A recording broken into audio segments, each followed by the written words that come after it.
तो दोस्तों, इस मूवी की शुरुआत में कुछ इन्फॉर्मेशन दिखाई जाती है जिसमें लिखा हुआ था कि एफबीआई के 30 साल के रिकॉर्ड से पता लगता है कि सबसे ज्यादा मर्डर दूसरे प्रोफेशन के मुकाबले हेल्थ के प्रोफेशन में ज्यादा हुए हैं और सबसे ज्यादा सीरियल किलिंग भी यहीं पर हुई है। फिर हमें एक लड़की दिखाई जाती है जिसका नाम एबी था, जो कहीं पर जाने के लिए रेडी हो रही थी। एबी ने अपने अंदर कई राज छुपाए हुए थे और उनमें से एक सीक्रेट ये था कि वो उन मर्दों का शिकार करती थी जो कि अपने पार्टनर को धोखा दिया करते हैं और वे दूसरी लड़की के साथ में फिजिकल रिलेशनशिप बनाते हैं। एबी एक डिस्को में जाती है और आज रात को वो यहीं पर अपना शिकार ढूंढने वाली थी। उसी बार में एक आदमी अपनी वेडिंग रिंग उतार कर एबी से फ्लर्ट करने लग जाता है और एबी को वो रिंग भी मिल जाती है, लेकिन फिर भी वो उस आदमी को सीड्यूस करके अपने साथ टेरेस पर ले जाती है। इस आदमी के बच्चे भी थे और इसकी एक पूरी हैप्पी फैमिली भी थी, लेकिन फिर भी वो अपनी फैमिली को चीट करने से खुद को नहीं रोक पाता है। एबी उसे प्लेजर देने लगी थी, पर अचानक से उसका प्राइवेट पार्ट काटकर उसे बिल्डिंग से नीचे गिरा देती है। ऊपर से गिरने पर उस आदमी के शरीर में लोहे की एक रोड आर पार हो जाती है, जिससे कि वो वहीं पर मारा गया था। अब ये सब काम तो एबी रात को करती थी, लेकिन दिन में एबी एक नर्स थी और उसे best nurse of the month का टाइटल भी मिला हुआ था। मतलब कि वो अपने पेशेंट के साथ में बहुत अच्छी थी। एबी ऑल सेंट नाम के हॉस्पिटल में काम करती थी, पर वहाँ भी कुछ ऐसे मर्द थे जो कि लड़कियों के ऊपर बुरी नजर रखते थे। एबी की उस हॉस्पिटल में फीमेल क्रश थी जिसका नाम डैनी था, क्योंकि एबी एक बाइसेक्सुअल थी। एबी को अगर हॉस्पिटल में भी कोई मर्द दिखे जो किसी लड़की को धोखा दे रहा है तो वो उनको भी मार देती है, और उसी तरह से उसने एक आदमी को जहर का इंजेक्शन देकर मार दिया था और साथ ही में वो उसके साथ में इंटीमेट भी हो रही थी। कुछ दिन के बाद में डॉक्टर रॉबर्ट डैनी को नर्स ऑफ द ईयर का टाइटल देता है और डैनी के पेरेंट्स इससे बहुत खुश थे। वहाँ पे एबी भी उन लोगों को मिलती है और वो डैनी को कांग्रेचुलेट करती है। डैनी एबी को अपने बॉयफ्रेंड स्टीव से मिलाती है और इस बात से एबी अंदर ही अंदर गुस्सा होती है, पर वो उसे किसी के सामने नहीं दिखाती है और वहाँ से चली जाती है। अब एक दिन डैनी और स्टीव हॉस्पिटल में ही इंटीमेट हो रहे थे और इंटीमेट होते समय स्टीव डैनी से शादी की बात करता है, पर डैनी अभी शादी नहीं करना चाहती थी। और उसी टाइम वहाँ पे रेजिना नाम की एक नर्स आती है और उसे देखकर डैनी और स्टीव अपने कपड़े पहनने लगते हैं। तभी हॉस्पिटल में एक्सीडेंट हुए कुछ पेशेंट आते हैं और डैनी को कुछ समझ नहीं आ रहा था कि क्या करें, और उसे इस हालत में देखकर डॉक्टर रॉबर्ट उस पर गुस्सा करते हैं, जिससे कि डैनी रो देती है। डैनी को रोता हुआ देखकर एबी को बिल्कुल भी अच्छा नहीं लगता है और डैनी जब नहाने जाती है तो एबी उसे कंफर्ट देने के लिए उसके पास आने का सोचती है, लेकिन तभी स्टीव का कॉल आता है और डैनी उससे बात करते करते उससे झगड़ा करने लगती है। डैनी जब रो रही थी तो एबी वहाँ पर कपड़े चेंज करने आती है। डैनी हॉस्पिटल में एक्सीडेंट हुए लोगों को देखकर डर गई थी और कुछ मदद नहीं कर पाई थी और वो बस डर के वहीं खड़ी थी। एबी उसे अगली बार के लिए अच्छा करने को कहती है। वो ये भी कहती है कि ये कोई बड़ी बात नहीं है, आज जो कुछ भी उसके साथ में हुआ है वो किसी के साथ में भी हो सकता है। एबी डैनी को घर छोड़ने जाती है और तभी डैनी को नजर आता है कि उसके स्टेप फादर लैरी एक दूसरी लड़की के साथ में है।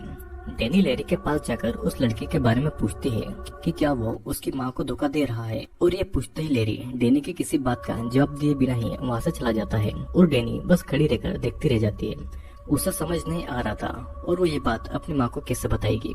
डैनी की टेंशन दूर करने के लिए एबी उसे एक डिस्को लेकर जाती है और वहाँ पर वो उसे ड्रिंक पिलाती है। दोनों फिर बहुत ड्रिंक भी करते हैं और डांस भी करते हैं। वे वहाँ पर एंजॉय करते हैं और बहुत सारे फोटोज भी लेते हैं। एबी डैनी के करीब आने की कोशिश कर रही थी और डैनी जब बहुत ही ज्यादा नशे में आ जाती है तो एबी उसे किस करने लगती है और किस करते हुए भी वो उनकी फोटोज लेती है। फिर एबी एक आदमी को डैनी को किस करने को देती है और वो आदमी डैनी को भी किस कर रहा था और वो उसकी बॉडी को हर जगह टच कर रहा था। एबी इन सारी एक्टिविटीज के फोटोज लगातार ले रही थी और डैनी नशे में उस आदमी के साथ में इंटीमेट हो गई थी और एबी ने ये सारी फोटोज भी ले ली थी। सुबह जब डैनी उठती है तो एबी उसके पास में बिना कपड़ों के ही सो रही थी और डैनी को पिछली रात के बारे में कुछ भी याद नहीं था।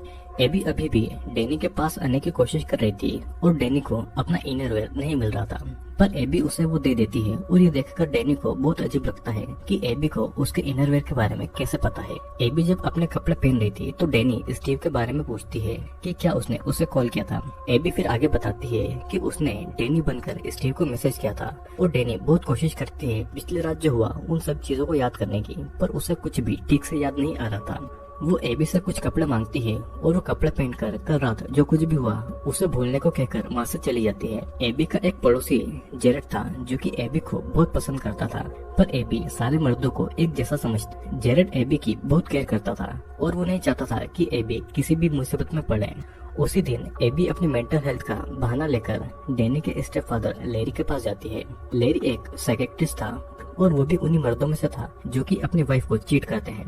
लैरी एबी से उसकी प्रॉब्लम के बारे में पूछते हैं। एबी उसे बताती है कि वो मर्दों से एडिक्टेड है। वो बचपन में भी अपनी माँ के साथ अपने फादर से उनके ऑफिस में कभी कभी मिलने जाती थी। आज वो जैसी भी है अपने पिता की वजह से है, लेकिन एबी ये पूरी बात नहीं बताती है। लैरी एबी को सेक्स एडिक्शन प्रोग्राम में ज्वाइन करने को कहता है और उसे रेगुलर अपने पास सेशन के लिए आने को भी कहता है। एबी इस बात को मान जाती है और लैरी एबी को अपना पर्सनल नंबर भी दे देता है और जाते जाते एबी लैरी को एक सेक्सुअली हिंट देकर जाती है और लैरी भी उसके इशारों को समझ गया था। अब अगले दिन डैनी हॉस्पिटल जाती है और वहाँ पे किसी ने डैनी के लिए कुछ भेजा था। फिर डॉक्टर रॉबर्ट एक पेशेंट की हालत डैनी, एबी और कुछ और नर्सों को समझाते हैं और जाते टाइम डॉक्टर रॉबर्ट डैनी के बट पर हाथ लगाकर जाते हैं और इस बात से डैनी को काफी अनकंफर्टेबल फील होता है। एबी को भी सहन नहीं होता है कि कोई और डैनी के शरीर को छुए और एबी डैनी को एक पैरालिसिस करने वाला इंजेक्शन लाने को बोलती है। डैनी जब वो इंजेक्शन लेने जाती है तो वहाँ भी डॉक्टर रॉबर्ट आकर डैनी को गलत तरीके से छूता है, पर डैनी अभी भी उसे कुछ नहीं कहती है। डैनी रजिस्टर में अपना साइन करके वो इंजेक्शन लेकर चली जाती है। जब डैनी नहा रही थी तो एबी स्टीव का दिया हुआ गिफ्ट तोड़ देती है जो कि उसने डैनी को दिया था। एबी डैनी से कहती है कि वो उससे गलती से टूट गया है और एबी डैनी से स्टीव के बारे में पूछती है कि क्या वो अच्छा लड़का है या नहीं, पर स्टीव ने डैनी का बहुत साथ दिया था जब डैनी के फादर की डेथ हो गई थी। एबी भी अपने फादर के बारे में बताकर डैनी के करीब आने की कोशिश करती है।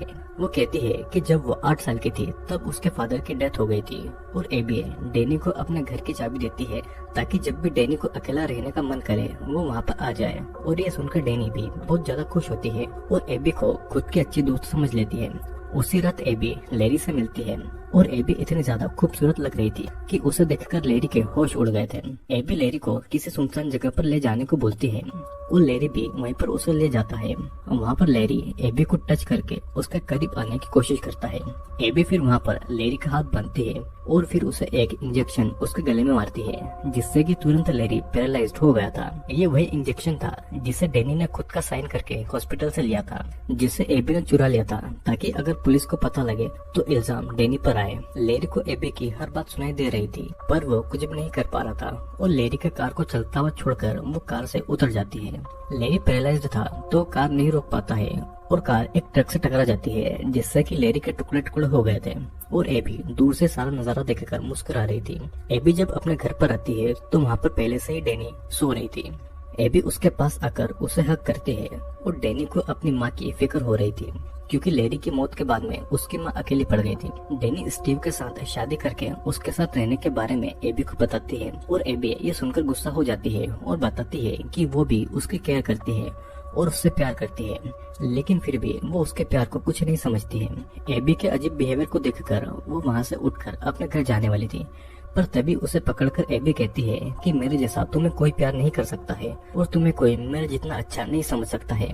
वो ये भी कहती है कि जब लैरी कार में मारा गया तो उसके और ज्यादा टुकड़े होने चाहिए थे, पर डैनी ने तो कभी भी एबी को नहीं बताया था कि लैरी की मौत कार एक्सीडेंट में हुई है, जिससे कि डैनी को उस पर शक होता है और वो वहाँ से चली जाती है। अगले दिन लैरी का फ्यूनरल था और वहाँ पर डैनी देखती है कि एबी डिटेक्टिव रोगन से कुछ बातें कर रही है और फिर डिटेक्टिव रोगन डैनी और स्टीव के पास आते हैं लैरी के बारे में पूछताछ करने के लिए। डैनी को वो अपना नंबर देकर वहाँ से चले जाते हैं और एबी दूर से डैनी को देख रही थी तो डैनी उसके पास जाकर उसने पुलिस से क्या बात की थी उससे पूछती है। तब एबी बताती है कि वो लैरी की पेशेंट थी और वो उसके लिए बहुत इम्पोर्टेंट था और ये बोलकर वो वहाँ से चली जाती है, जिसे सुनकर डैनी बहुत ज्यादा कंफ्यूज हो गई थी। डैनी जब हॉस्पिटल में कंप्यूटर पर काम कर रही थी तो उसके पास वही सारी पिक्चर्स आने लगे थे जो कि डैनी ने एबी को किस करते हुए ली थी और एक अनजान आदमी के साथ में जब इंटीमेट हुई थी उसके फोटोज भी वहाँ पर थे। वो देखकर डर गई थी और सभी फोटोज को डिलीट करके वहाँ से चली जाती है। उसी दिन हॉस्पिटल में एक और नई एचआर आती है जिसका नाम रेचल था। रेचल एबी से मिलकर कहती है कि बचपन में उसकी एक पड़ोसी थी जिसका नाम सारा था और सारा बिल्कुल एबी की ही तरह दिखाई देती थी और ये सब बात डैनी भी सुन लेती है और उसे पता लगता है कि एबी में कुछ ना कुछ गड़बड़ जरूर है। रात को जब रेचल अपना काम खत्म करके घर जाने वाली थी तो उसे दिखता है कि डॉक्टर रॉबर्ट अपने केबिन में किसी नर्स के साथ में इंटीमेट हो रहा है। तभी वहाँ एबी आकर रेचल को अपने साथ घूमने जाने को इन्वाइट करती है और रेचल भी खुशी से इस बात को मान लेती है। अब उसी रात डैनी को एबी कॉल करके उसके साथ पार्टी के लिए इन्वाइट करती है, पर डैनी जाने से मना कर देती है क्योंकि उसे स्टीव के साथ में डिनर पर जाना था। और तभी डैनी को ऐसा लगता है कि एबी उस पर नजर रख रही है और वो कार लेकर वहाँ से निकल जाती है। डैनी जब स्टीव के घर पर जाती है तो स्टीव के कंप्यूटर पर एक मैसेज आता है और वो मैसेज खोलकर देखती है तो वहाँ पर भी डैनी के फोटोज थे जिसमें वो एबी को किस कर रही थी और किसी के साथ में इंटीमेट हो रही थी। स्टीव उन पिक्चर्स को देखने वाला था पर डैनी सब कुछ डिलीट करके स्टीव का ध्यान भटकाने के लिए उसे किस करने लगती है, लेकिन वो इतनी ज्यादा टेंशन में थी कि उसके मुंह से एबी के बारे में निकल ही जाता है। और स्टीव का कुछ काम था तो वो डैनी को बाय बोल के ये सब टेंशन छोड़ने को कह देता है। अब रात को डैनी स्टीव के घर में अकेले सो रही थी और तभी उसके लैपटॉप पर किसी का वीडियो कॉल आता है। डैनी उठकर कॉल उठाने जाती है तो कॉल पर रेचल थी और वो एबी के घर में पार्टी कर रही थी। वो बहुत ही ज्यादा नशे में थी और तभी डैनी देखती है कि एबी पीछे से आकर रेचल को इंजेक्शन लगाने वाली है। डैनी रेचल को पीछे देखने का बोलती है पर रेचल को नशे में किसी बात का होश ही नहीं था और तभी रेचल का फोन कट जाता है। डैनी पुलिस को भी कॉल करके वहाँ पे मदद भेजने को कहती है पर पुलिस इस बात पर ज्यादा ध्यान नहीं देती है और फिर से एबी का कॉल आता है जिसे डैनी जब रिसीव करती है तो देखते है कि रेचल बेहोश एबी के घर पर पड़ी है और डैनी पुलिस को रिपोर्ट करती है पर एबी उल्टा पुलिस को बेवकूफ बताकर डैनी पर ही बात घुमा देती है। डिटेक्टिव रोगन डैनी पर गुस्सा कर रहे थे कि उसने झूठी रिपोर्ट क्यों दी और पुलिस को जब रेचल मिलती है तो बिल्कुल ठीक थी, उसने बस बहुत ज्यादा ड्रिंक कर लिया था और इसीलिए वो एबी के घर पर ही सो रही थी। डैनी स्टीव को भी बताती है कि एबी उससे बहुत ज्यादा ऑब्सेस्ड है और उसके साथ में फिजिकल होना चाहती है पर पुलिस उल्टा डैनी पर ही इल्जाम लगा देती है कि वो एबी के घर पर बिना परमिशन के घुसी है और पुलिस डैनी की बात पर यकीन नहीं करती है कि एबी ने खुद उसे अपने घर की चाबी दी होगी। एबी ने तो पुलिस को उन दोनों की किस की हुई फोटोज तक दिखा दी थी और ये कहा था कि डैनी उससे ऑब्सेस्ड है। डैनी कहती है कि एबी ने उसके स्टेप फादर लेरी को भी मारा है पर पुलिस कहती है कि लेरी को जिस इंजेक्शन से पैरालाइज किया गया था वो इंजेक्शन डैनी ने ही उसी हॉस्पिटल में साइन करके लिया था। अब सभी का शक डैनी पर था और एबी ने उसे हर तरफ से फंसा दिया था। पुलिस स्टेशन से बाहर आने के बाद में स्टीव डैनी पर बहुत ज्यादा गुस्सा होता है उसके और एबी के फोटो देखकर और डैनी उसे बहुत समझाने की कोशिश करती है लेकिन स्टीव उससे ब्रेकअप करके वहाँ से चला गया था। हॉस्पिटल में एबी देखती है कि डैनी डॉक्टर रॉबर्ट से कुछ बातें कर रही थी और उसे देखकर डॉक्टर रॉबर्ट उस केबिन का डोर बंद कर लेता है। इधर रेचल को एबी पर शक होने लगा था तो वो सारा की फोटो को इंटरनेट पर देखने ही वाली थी कि तभी एबी पीछे से आकर रेचल को मार देती है। उसी दिन डैनी एबी के बारे में पता लगाने के लिए मेंटल हॉस्पिटल जाती है और वहाँ से उसे पता लगता है कि एबी जब 8 साल की थी तो उसे पता लगता है कि उसके फादर उसकी माँ को धोखा दे रहे हैं और उनका अफेयर किसी और लड़की के साथ में था। तब एबी ने अपने फादर का गला काटकर उसे मार दिया था और उसके बाद एबी को मेंटल हॉस्पिटल भेज दिया गया था। एबी का असली नाम एबी नहीं बल्कि सारा था और उसके बाद में सारा कहीं अचानक से गायब हो गई थी। एबी के यही सारे राज डैनी रॉबर्ट को उस टाइम बता रही थी और डॉक्टर रॉबर्ट एबी को नौकरी से निकालने की सोचते हैं पर एबी डॉक्टर रॉबर्ट को सेड्यूस करके अकेले में मिलने बुलाती है। वो मौका मिलते ही डॉक्टर रॉबर्ट एबी के पीछे जाता है पर एबी उनको बेहोश करके एक रूम में लेकर जाती है। डॉक्टर रॉबर्ट को जब होश आता है तो वो खुद को एक बेड पर बंधा हुआ पाते हैं और उनका मुंह भी बंधा हुआ था ताकि वो चिल्ला न पाए। एबी डॉक्टर रॉबर्ट के सामने कपड़े उतारती है और एक सर्जिकल नाइफ लेकर उनके सीने में काटकर पिग यानी कि सुअर वर्ड लिखती है। फिर वो डॉक्टर रॉबर्ट का प्राइवेट पार्ट काटने वाली थी कि तभी डॉक्टर रॉबर्ट उसे ऐसा करने से मना करते हैं। फिर तब एबी एक चेंसो से उनका हाथ काटकर अलग कर देती है। डॉक्टर रॉबर्ट दर्द से चिल्ला रहे थे पर एबी को ये सब करने में बड़ा मजा आ रहा था। डैनी को पता था कि रेचल की जान भी खतरे में हो सकती है और वो हॉस्पिटल में कॉल करके रेजिना को रेचल को ढूंढने को कहती है। डैनी रेचल को जब कॉल लगाती है तो रेचल का फोन उसकी कार में था और वो कार में ही रिंग हो रहा था। डैनी एबी को कॉल करती है और एबी उस टाइम डिटेक्टिव रोगन के साथ में इंटीमेट हो रही थी और इसीलिए डिटेक्टिव रोगन एबी के साथ दे रहा था और डैनी की बातों को इग्नोर कर रहा था। डैनी एबी से रेचल के बारे में पूछती है पर एबी उसे कुछ नहीं बताती है और फोन काट देती है। स्टीव को डैनी कॉल लगाकर उसे अपना ध्यान रखने को कहती है और एबी स्टीव को भी नुकसान पहुंचा सकती थी। स्टीव उस समय हॉस्पिटल की लिफ्ट में था और वहाँ पर एबी भी उस लिफ्ट में आ गई थी। इधर डैनी ने डिटेक्टिव रोगन को एबी के बारे में कॉल करके सब कुछ बता दिया था। डैनी हॉस्पिटल में स्टीव को ढूंढने लगती है तभी उससे वहाँ पर एबी दिखती है तो वो उसे स्टीव के बारे में पूछती है लेकिन दोनों के बीच में झगड़ा हो जाता है। रेजिना उनके झगड़े को रोकने के लिए आती है पर एबी उसे ही मारकर बेहोश कर देती है। फिर दोनों के बीच में बहुत लड़ाई होती है और दोनों ही कांच पर गिरकर बहुत ज्यादा घायल हो चुके थे। डैनी फिर किसी तरह से वहाँ से भागती है और वो स्टीव को ढूंढने के लिए जाती है। एबी हॉस्पिटल के स्टाफ को बताते हैं कि डैनी ने उस पर हमला किया है और वो आदमी पुलिस को कॉल करने वाला था, पर एबी उसे इलेक्ट्रिक शॉक देकर मार डालती है।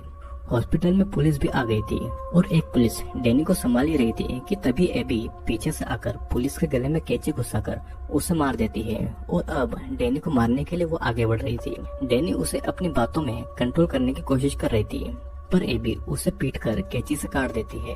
तभी एक और पुलिस ऑफिसर आकर एबी को रोकता है और एबी उसकी आंख में कैंची घुसाकर उसे भी मार देती है। डैनी फिर से स्टीव को बचाने के लिए भागती है, पर एबी फिर से डैनी को मारने आती है और इस बार दोनों के बीच में बहुत लड़ाई होती है।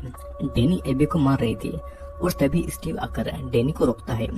वो स्टीव को सब कुछ समझा ही रहा था कि इतने में एबी वहाँ पर आकर एक गैस सिलेंडर ऑन करके उस रूम का डोर बंद करके एक के बाद एक पेशेंट को मारने काटने लगती है। वो दरवाजा बंद था तो डैनी और स्टीव अंदर नहीं आ पा रहे थे और स्टीव उस दरवाजे का कांच तोड़कर अंदर आता है, पर तब तक सारे पेशेंट मर चुके थे। डैनी और स्टीव एक पेशेंट के पास आते हैं, लेकिन वो पेशेंट असल में एबी थी, जो कि स्टीव के गले में कैंची घुसाकर वहाँ से भाग जाती है। अब हम देखते हैं कि एबी अपना सामान लेकर घर से भागने वाली थी कि तभी वहाँ पर डिटेक्टिव रोगन उसे पकड़ने के लिए आता है। जेरेड को देखकर ऐसा नाटक करती है कि डिटेक्टिव उसे मारने वाला है और जेरेड पीछे से आकर डिटेक्टिव रोगन को ही मार डालता है। एबी के प्यार के नाटक ने जेरेड को ही पुलिस के मर्डर में फंसा दिया था। अब कुछ दिन के बाद से एबी फिर से रेचल का नाम लेकर और उसी की तरह बिहेव करके दूसरे हॉस्पिटल में जॉब करने लगती है।